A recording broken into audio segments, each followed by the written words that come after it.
यह कहानी है गीता की।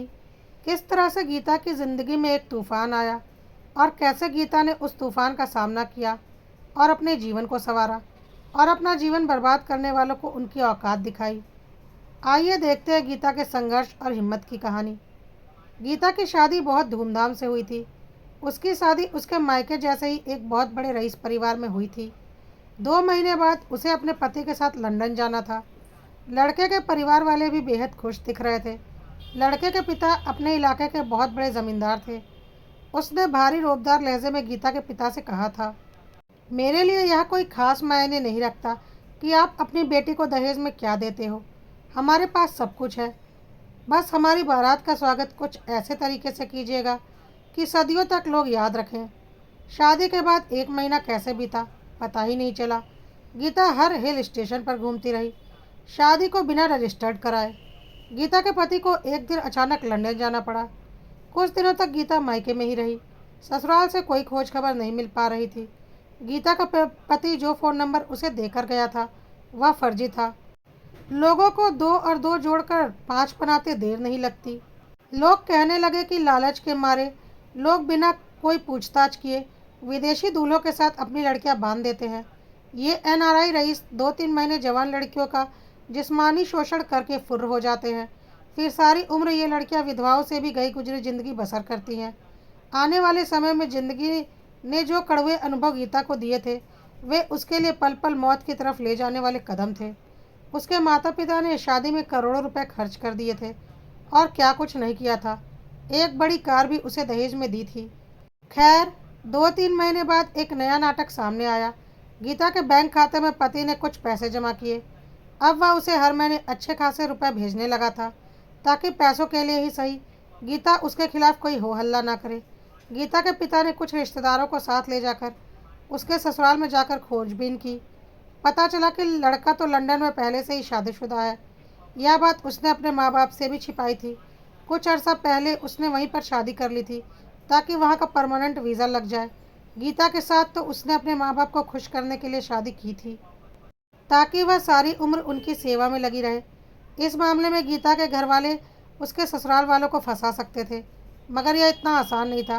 गीता के माँ बाप ने उसके ससुराल पक्ष पर सामाजिक दबाव बढ़ाना शुरू किया और अदालत का डर दिखाया तो वे 50 लाख रुपए देकर गीता से पीछा छुड़ाने का ऑफर लेकर आए। गीता की शादी भारत में रजिस्टर्ड नहीं हुई थी और इंग्लैंड में उसकी कोई कानूनी मंजूरी नहीं थी, इसलिए गीता के घर वाले उसके पति का कुछ बिगाड़ नहीं सकते थे। गीता के ससुराल वाले चाहते थे कि 50 लाख रुपए लेकर गीता दूसरी शादी कर ले। वे बाकायदा तलाक दिलाने का वादा कर रहे थे। अब गीता का पति उनके हाथ आने वाला नहीं था। तब गीता के ससुराल वालों ने उसके परिवार को एक दूसरी योजना बताई। गीता का देवर अभी कुंवारा ही था। उन्होंने सुझाया कि गीता चाहे तो उससे शादी कर सकती है। फिर कुछ वक्त के बाद गीता के ससुराल वालों का यह प्रस्ताव आया कि गीता के परिवार वाले गीता को उसके पति के पास लंदन भेज दें। शायद गीता के पति का मन अब अपनी विदेशी बीवी से भर चुका था और वह गीता को बीवी बनाकर रखने को तैयार हो गया था। गीता के सामने हर बार इतने अटपटे प्रस्ताव रख दिए जाते थे कि उसका खून खौल उठता था। गीता अपने दुखों का पक्का इलाज चाहती थी। समझौते वाली जिंदगी उसे पसंद नहीं थी। पिछले 3 साल से गीता का भगोड़ा पति भारत नहीं आया था और ऐसा कोई कानून नहीं था कि गीता के परिवार वाले उसे कोई कानूनी नोटिस भिजवा सकें। गीता के माँ बाप ने कोर्ट में केस दायर किया था। वे अपने सारे रुपए वापस चाहते थे जो उन्होंने गीता की शादी में खर्च किए थे। गीता के लिए यह सब एक खौफनाक सपने की तरह था। वह पैसा नहीं चाहती थी। वह अपने बेवफा पति को भी वापस नहीं चाहती थी। गीता क्या चाहती थी यह उसके खुद की समझ में भी नहीं आ रहा था। शायद वह बदला चाहती थी। अदालत के केस में फंसे गीता के ससुराल वालों के खूब पैसे खर्च हो रहे थे। केस लटकता जा रहा था। अब वह लोग गीता से समझौता करना चाहते थे। गीता ने भी अब सोच लिया था कि वह उन लोगों से उनके किए का बदला ज़रूर लेगी। अब गीता के माँ बाप भी गीता से बोलने लगे कि वह लोग समझौता करके शादी में खर्च हुए रुपए देने को तैयार हैं, तो हम केस वापस ले लेते हैं। गीता ने बोला, नहीं, आप लोगों ने मेरी ज़िंदगी का जो फ़ैसला लेना था ले लिया। अब मैं अपनी ज़िंदगी का फ़ैसला किसी को नहीं लेने दूंगी। मैं खुद अपनी ज़िंदगी का फ़ैसला लूँगी।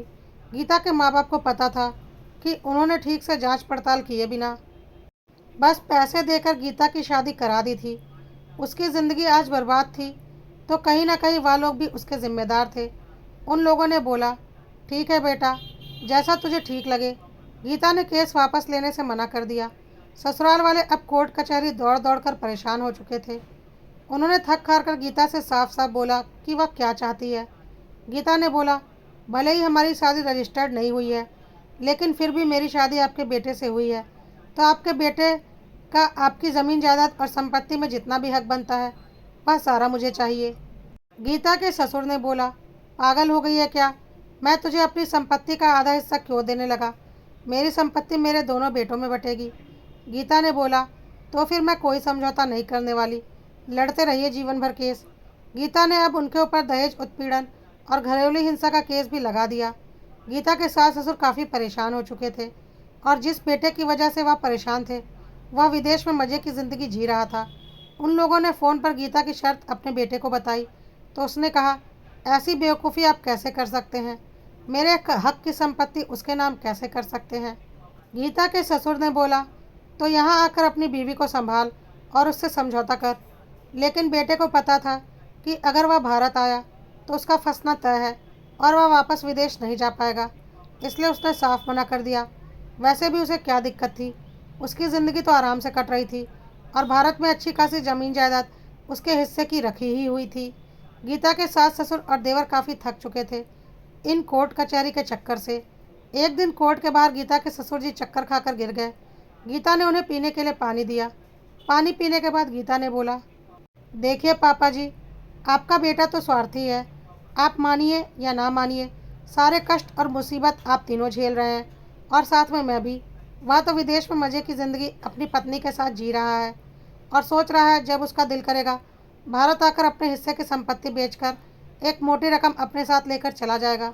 लेकिन आप लोगों का बुढ़ापा इसी तरह कोर्ट कचहरी के चक्कर काटते काटते ख़त्म हो जाएगा और आपको अभी अपने बेटे की शादी भी करनी है। वह बेचारा तो फालतू में गेहूं में घुन की तरह पिस रहा है, अपनी ज़िंदगी का एक अच्छा वक्त कोर्ट कचहरी में दौड़कर बिता रहा है। क्या करेंगे आप अपने बड़े बेटे के हिस्से की जायदाद, जिसकी वजह से आप लोग आज खून के आंसू रो रहे हैं? मेरा कहना मान लीजिए और मेरी शर्त स्वीकार कर लीजिए, क्योंकि मेरी ज़िंदगी तो बर्बाद हो चुकी है और मैं अपने माँ बाप की इकलौती बेटी हूँ। मैंने सोच लिया है, मैं आखिरी दम तक इस केस को लड़ूंगी, क्योंकि मुझे मेरे घर से किसी प्रकार की कोई दिक्कत नहीं है, ना धन दौलत की, ना किसी दबाव की।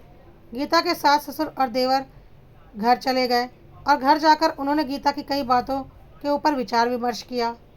उन्हें लगा कि गीता सच ही तो कह रही है।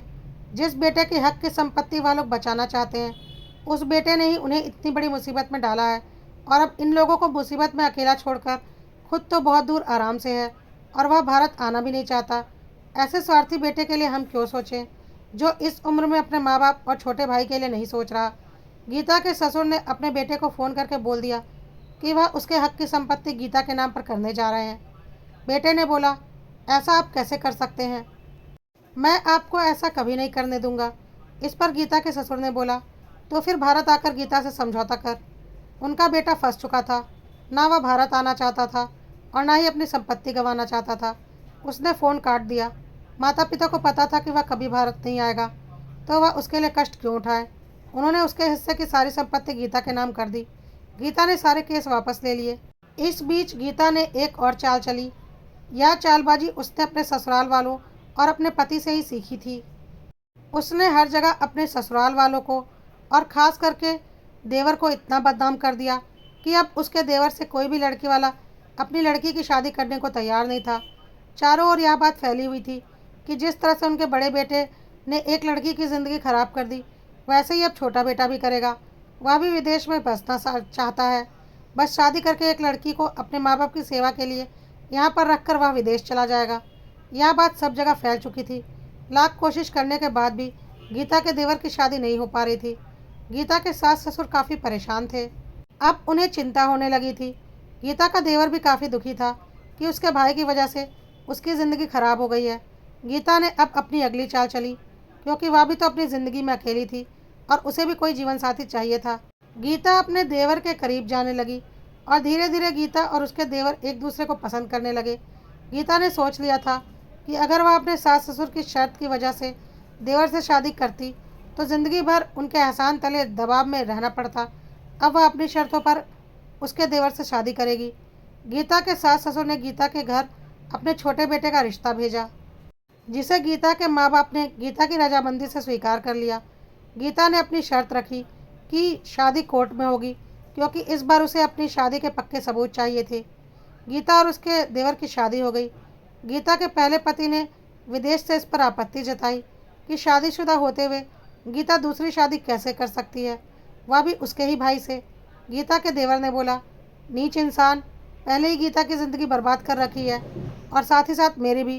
तुम्हारी वजह से ना गीता अपनी शादीशुदा ज़िंदगी जी पाई और ना ही मेरी कहीं पर शादी हो पा रही है, और ख़ुद तुम मज़े की ज़िंदगी जी रहे हो।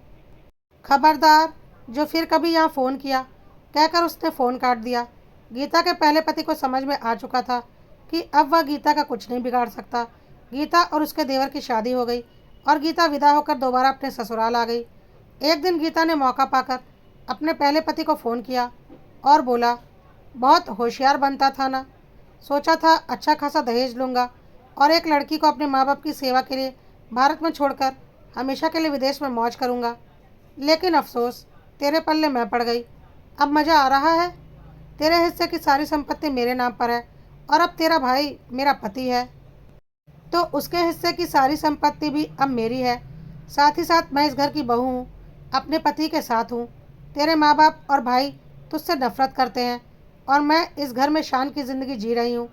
आखिर इस घर की इकलौती बहू हूँ और तेरे घर के इतने बड़े संपत्ति की मालकिन हूँ। तू इस घर का बेटा है ना, लेकिन तुझे गारंटी देती हूँ, अगर गलती से भी कभी इस घर में आ गया ना, तो तेरी टांगें तुड़वा दूंगी, क्योंकि अब इस घर में वही होता है जो मैं चाहती हूँ। गीता के पहले पति को कुछ समझ में नहीं आ रहा था कि वह क्या बोले। उसने चुपचाप फ़ोन रख दिया। आज गीता के कलेजे को बहुत ठंडक मिल रही थी।